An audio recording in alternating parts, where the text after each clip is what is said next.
सो कहानी का शुरुआत होता है और हमें हमारे मेन लीड को दिखाया जाता है जिसका नाम होता है बेक सेओन। और ये साउथ कोरिया के बहुत बड़े कंपनी का एक प्रेसिडेंट होता है जो कि काफ़ी ज़्यादा रिच होता है। और आज वो ब्रिटिश एम्बेसडर के एक इवेंट में आया था। और बस इसी के साथ हमारी फीमेल लीड भी आ जाती है और इसका नाम होता है हंग हीजो, जो कि बोल नहीं सकती है और वो एक साइन लैंग्वेज में बात करती है। यानी कि वो जो लोग हाथ वाथ हिला के बात करते हैं तो वो इसी तरीके से बात करती है क्योंकि वो म्यूट है, वो बात नहीं कर सकती। तो दोनों को ऐसे साथ देख करके वहाँ मौजूद सारे लोग उनके बारे में गॉसिप करना शुरू कर देते हैं।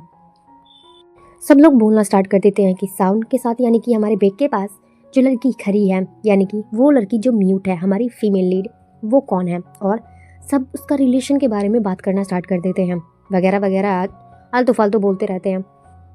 इसके बाद हमारा बेक उस म्यूट लड़की को यानी कि हमारे हीरोइन को बोलता है कि नर्वस मत हो क्योंकि लोग तुम्हें नहीं देख रहे हैं, मुझे देख रहे हैं। ये लोग तुम्हारे बारे में जानने के लिए क्यूरियस हो रहे हैं, पर याद रखना हमारे रिलेशन के बारे में किसी को भी कुछ भी पता नहीं चलना चाहिए।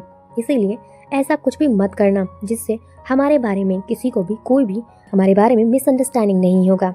तो ऐसा कुछ भी मत करना। अब इन दोनों का रिलेशन क्या था और सब लोग इनके बारे में क्यों बातें कर रहे थे और ये इस तरीके से इससे क्यों बातें कर रहा था, ये सब जानने के लिए हमें एक दिन पहले का फ्लैशबैक दिखाया जाता है। ये जो एक न्यूज़ चैनल के स्टूडियो में थी और वहाँ पर ये साइन लैंग्वेज में बात करने का काम किया करती थी। यानी कि होता है ना टीवी पे उन लोगों के लिए भी वो चीज़ें बनाई जाती हैं, मतलब वैसे तरीके का वीडियो बनाया जाता है जिससे लोग न्यूज़ को देख सकते हैं, समझ सकते हैं, जो बोल नहीं सकते या सुन नहीं सकते उनके लिए। कि तभी हमारे बेक का प्रेस रिवील लाइव होता है जो यहाँ मौजूद सभी लोग देख रहे होते हैं। न्यूज़ एंकर क्यूरी, जो कि इस कहानी की सेकंड फीमेल लीड होती है, जो साउंड की बहुत बड़ी यानी कि हमारे बेक की बहुत बड़ी फ़ैन है क्योंकि बेक भी पहले एक न्यूज़ कास्टर था। लेकिन स्क्रीन पर हमारे बेक को देख करके हीजू का तो बहुत ही ज़्यादा गुस्सा आने लगता था क्योंकि वो उसे मिडिल फिंगर दिखा के चली जाती थी। तो यहाँ हमें पता चलता है कि बेक और हीजू की 3 साल पहले शादी हो चुकी है, लेकिन उन दोनों की शादी एक सीक्रेट है, यानी कि कॉन्ट्रैक्ट मैरिज है। और इस बारे में उनकी फैमिली के अलावा किसी को भी कुछ भी पता नहीं है कि आखिर उनकी शादी कब हुई और कैसे हुई। ये किसी और को पता ही नहीं है उनकी फैमिली के अलावा। अब हमें आगे पता चलेगा कि ऐसा क्या रीज़न था कि इन दोनों ने शादी की और साथ नहीं रहते।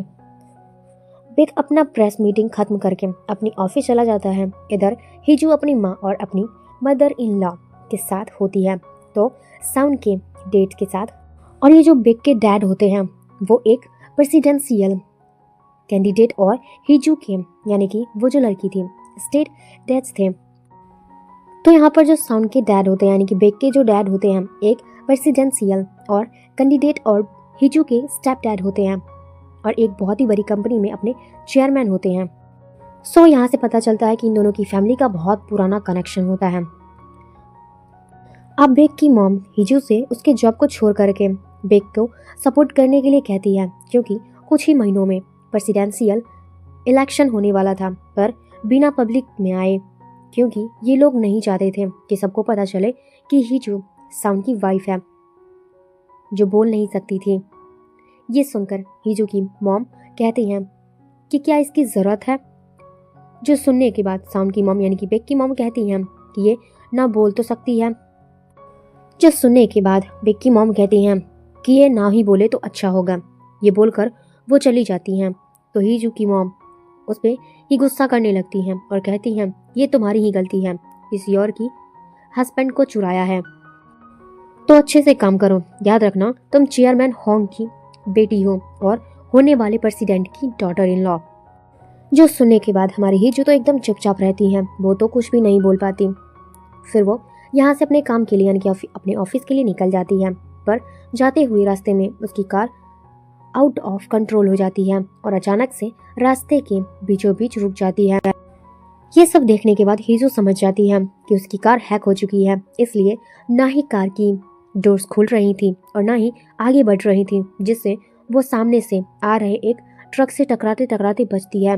तभी हम उससे थोड़ी दूर एक मिस्टीरियस पर्सन को देखते हैं जिसके हाथ में एक अलग सा फ़ोन था, जिससे हमें समझ में आता है कि उसी ने कार को हैक किया है। तब वो पर्सन हीजू की कार की ओर बढ़ने लगता है एंड इवन हीजू के कार के अंदर चला जाता है। इधर बेक के फोन पर एक कॉल आता है। बेक का असिस्टेंट दोजे कहता है कि एक अजीब से नंबर से कॉल आ रहा है। बेक कॉल पिक करता है तो सामने से आवाज़ आती है कि मैं तुम्हारी वाइफ को मार दूंगा। साउंड पूछता है कि कौन हो तुम और क्या बकवास कर रहे हो, और हमें पता चलता है कि बेक को कॉल करने वाला कोई और पर्सन नहीं बल्कि वही मिस्टीरियस आदमी होता है जिसने हीजू के कार को हैक किया था, और वह अभी हीजू के गले पर चाकू रखकर बेक को धमका रहा था।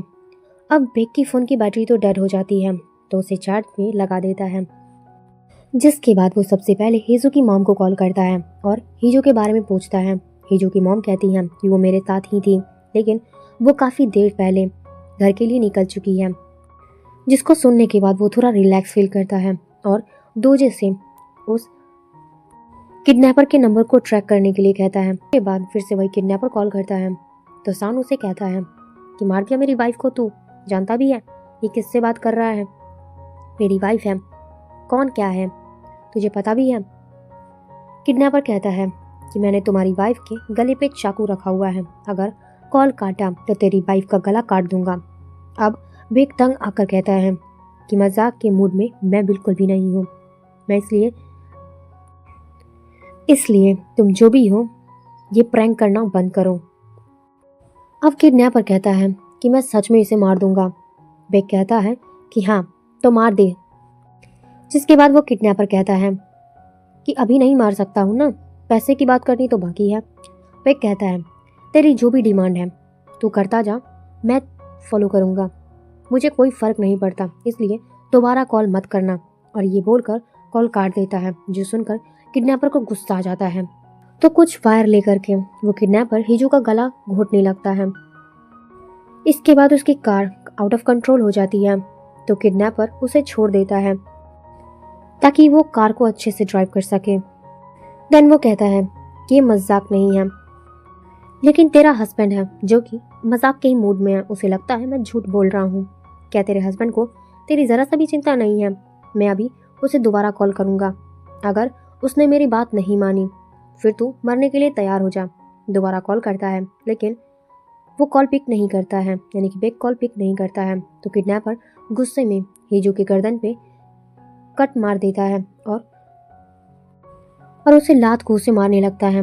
देन कहता है इट्स ओके, पता है ये फ़ोन बहुत ही अलग है, इससे सिर्फ बेक ही कॉल किया जा सकता है, इससे सिर्फ बेक को ही कॉल किया जा सकता है और इस नंबर को वो 10 मिनट बात करने से पहले ट्रैक नहीं कर सकता, और इसमें एक ऐसी सेटिंग है जिसकी वजह से वो मेरा आवाज़ भी नहीं पहचान सकता।